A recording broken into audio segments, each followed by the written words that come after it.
काही वाटत नाही, सहज बोलून जातात. खराडवाडीमध्ये कॉलेज काढा. खराडवाडी किती, कॉलेजला मुलं लागणार किती, आणणार कुठनं?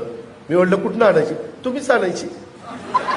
म्हणलं आता म्हणलं वय झालं नाही तर मी आणलीच असती. त्यांना इतकं सोपं झालंय बिबट्यांचा पैदास वाढायला. ते उसाची एकदा खांदी बांधणी झाली की वर्षभर आपण त्याला पाणी देत बसतो. त्या वर्षभरात त्या बिबट्याच्या मार्गात 2दा पितात आणि 4-4 पिल्लं देतात देतात देतात. अरे जरा गावाकडचा एखाद्या शब्दाला मी गावाकडचं पिल्लं देतात देतात. तर त्या पद्धतीने काय आहे, जंगलात पिल्लं दिल्यानंतर 4 पैकी 1च जगतंय.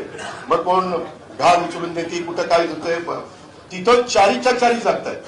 म्हणजे वर्षात 8 पिल्लं ती नरमादी देते. आमच्या त्या एरियात आम्ही आढावा घेतला, त्याच्यामध्ये कुणी सांगितलं जवळपास 2000 बिबटे झालेत. 2000. आता दिवसा पण कुठे इकडं तिकडे जाताना बिबटे दिसत आहेत.